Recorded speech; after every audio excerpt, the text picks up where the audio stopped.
അർഷിന്റെയും കുർസിയുടെയും നാഥൻ. നമ്മൾ സംസാരിക്കുന്നത് സർവ്വലോകങ്ങളുടെയും രക്ഷിതാവിനെ കുറിച്ചാണ്.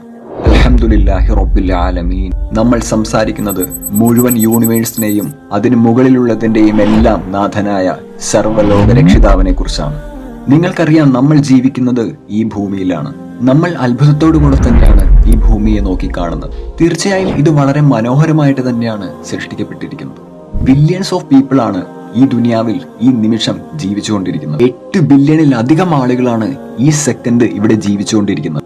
ഈ ഭൂമിയിലെ ഒഴിഞ്ഞുകിടക്കുന്ന സ്പേസിൽ പോലും ബില്യൺസ് ഓഫ് ആളുകളെ നമുക്ക് ഉൾക്കൊള്ളിക്കാൻ സാധിക്കും. എന്നാൽ ഈ ഭൂമി അല്ലാഹു സുബ്ഹാനഹു വ തആലയുടെ പുറത്തുള്ള മറ്റു സൃഷ്ടികളെ വെച്ച് താരതമ്യപ്പെടുത്തുകയാണെങ്കിൽ നമുക്ക് എന്താണ് കാണാൻ സാധിക്കുന്നത്? അല്ലാഹു സുബ്ഹാനഹു വ തആലയെ സംബന്ധിച്ചിടത്തോളം ഈ ഭൂമി അത് വളരെ വളരെ വളരെ ചെറുതാണ്. എന്തിന്? നമുക്ക് സൂര്യനുമായിട്ടൊന്ന് കമ്പയർ ചെയ്ത് നോക്കാമല്ലോ. സൂര്യൻ ഒരു നക്ഷത്രമാണ്. നിങ്ങൾക്ക് സയൻസ് എന്നേക്കാളും നന്നായിട്ട് അറിയാമല്ലോ. ഈ ഭൂമി എന്ന ഗ്രഹം എടുത്തിട്ട് സൂര്യനിൽ ഒന്ന് വെച്ച് നോക്കൂ.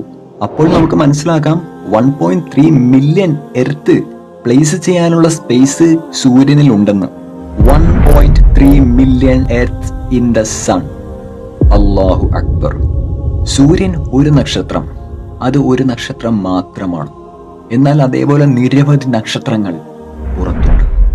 എന്നാൽ അവയെല്ലാം തന്നെ സൂര്യനേക്കാൾ ലക്ഷം ഇരട്ടി വലിപ്പമുള്ളതാണ്. നമുക്കറിയാം, ലക്ഷക്കണക്കിന് നക്ഷത്രങ്ങൾ കൂടുമ്പോഴാണ് ഒരു ഗാലക്സി ഉണ്ടാവുന്നത്. എന്നാലോ ഈ ഗാലക്സിക്ക് പുറത്തോ കോടിക്കണക്കിന് ഗാലക്സികളാണ് അതിനു പുറത്തുമുള്ളത്. സുഹൃത്തെ, നമ്മൾ മുകളിലേക്ക് നോക്കുമ്പോൾ കാണുന്നതുണ്ടല്ലോ, ആകാശവും ഗ്രഹങ്ങളും നക്ഷത്രങ്ങളും കോടിക്കണക്കിന് ഗാലക്സികളും എല്ലാം തന്നെ, ഇവയെല്ലാം തന്നെ ഒന്നാം ആകാശത്തിന്റെ താഴെ വരുന്നത് മാത്രമാണ്.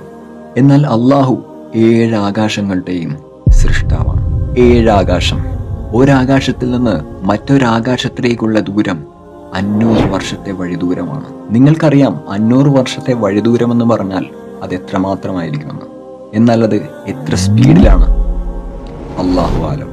അതുപോലെ തന്നെ 2ാം ആകാശത്തിൽ നിന്ന് 3ാം ആകാശത്തേക്കും 500 വർഷത്തെ വഴിദൂരമാണുള്ളത്. 3-ൽ നിന്ന് 4-ലേക്ക്, 4-ൽ നിന്ന് 5-ലേക്ക്, 5-ൽ നിന്ന് 6-ലേക്ക്, 6-ൽ നിന്ന് 7-ലേക്ക്. ഓരോ സമയവും 500 വർഷത്തെ വഴിദൂരം. 7ാമത്തെ ആകാശം കഴിഞ്ഞ് വസിയ കുർസിയുഹു സമാവാതി വൽ അർള്. ഖുർആനിലെ ആയത്തുൽ കുർസി എന്ന ഭാഗം വളരെ പ്രസക്തമാണ്. ഈ 7 ആകാശങ്ങളും കഴിഞ്ഞ് അള്ളാഹുവിന്റെ കുർസിയാണ് നിലനിൽക്കുന്നത്. നമ്മൾ മുമ്പ് പറഞ്ഞ 7 ആകാശങ്ങളുണ്ടല്ലോ, അത് അള്ളാഹുവിന്റെ കുർസിയുമായിട്ട് താരതമ്യപ്പെടുത്തി നോക്കുകയാണെങ്കിൽ ആ 7 ആകാശങ്ങളും ഒന്നുമേയല്ല. നമുക്ക് ചെറിയ രീതിയിലൊന്ന് മനസ്സിലാക്കാൻ വേണ്ടി പ്രവാചകൻ നബി സല്ലല്ലാഹു അലൈഹി വസല്ലമ ഒരു ഉദാഹരണം തന്നിരിക്കുന്നു. നമ്മൾ വിരലിൽ ധരിക്കുന്ന ഒരു മോതിരം എടുക്കുക, നമ്മുടെ കയ്യിലെ ചെറിയൊരു മോതിരം, എന്നിട്ടത് മരുഭൂമിയിൽ കൊണ്ടുപോയി ഇടുക. ഒരു വലിയ മരുഭൂമി, ഓക്കെ, നമുക്ക് സഹാറ മരുഭൂമി തന്നെ എടുക്കാം. നമ്മൾ കൊണ്ടുപോയിട്ട് മോതിരത്തിന്റെ വലിപ്പവും ആ സഹാറ മരുഭൂമിയുടെ വലിപ്പവും തമ്മിൽ ഒന്ന് കമ്പയർ ചെയ്ത് നോക്കിക്കേ. മോതിരം ഒന്നുമേയല്ല, അല്ലേ? 7 ആകാശങ്ങളാണ് നമ്മൾ കൊണ്ടുപോയിട്ട മോതിരം. എന്നാൽ ആ സഹാറ മരുഭൂമിയാണ് അള്ളാഹുവിന്റെ കുർസി. അല്ലാഹു അക്ബർ. അള്ളാഹു വലിയവനാണ്. ഇനി അള്ളാഹുവിന്റെ കുർസിയും കഴിഞ്ഞ് മുകളിൽ എന്താണ്? അള്ളാഹുവിന്റെ അർഷാണ്, അള്ളാഹുവിന്റെ സിംഹാസനം. ഇവിടെയും റസൂലുള്ളാഹി സ്വല്ലല്ലാഹു അലൈഹി വസല്ലം ഒരു ഉദാഹരണം തരുന്നു. നമ്മൾ നേരത്തെ പറഞ്ഞ അതേ ഉദാഹരണം. ഒരു മോതിരം എടുക്കുക, മരുഭൂമിയിൽ കൊണ്ടുപോയിടുക.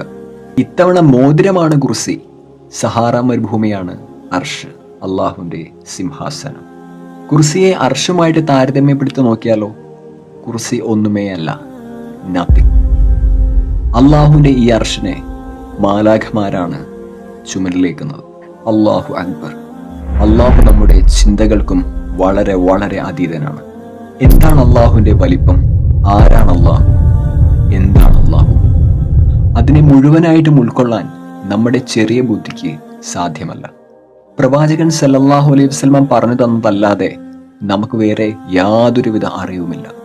അല്ലാഹു അക്ബർ.